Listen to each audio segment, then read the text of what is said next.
Mga kasadik, tapos na yung loob. Bali panlabas na lang.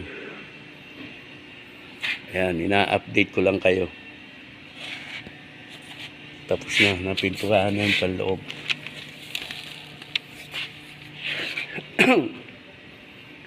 Dito, nasa inaakala nyo na magkakakanto yan. May technique po ako dyan. I-update ko rin kayo kung paano hindi magkakakanto. Ayan. Papakita ko sa inyo kung paano pa technique na hindi siya magkakakanto pag napinturahan. Ayan, tapos na. Kakabit na yan. Pag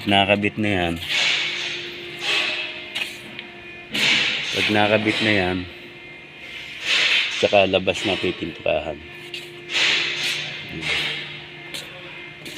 Kakabit na lang yung mga accessories niyan.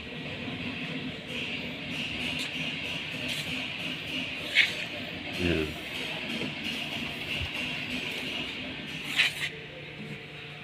In-update ko lang kayo kung paano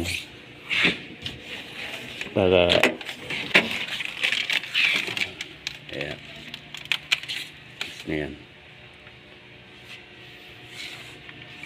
Ayan. Yung loob, lahat yan. Ayan. Ayan. Ikakabit na lang yan lahat. Kung di yung ano muna lang, yung pinto na lang muna ikakabit dito para pagka tsaka napipinturahan ng buo. Pagkakabit ng pinto, pipinturahan na namin ng buo.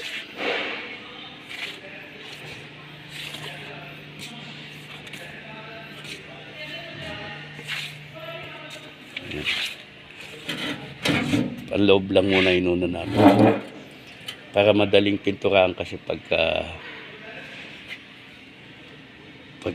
inuna namin ng loob, tapos sa labas na. Hanggang dito na lang muna mga kasadik. Bye bye.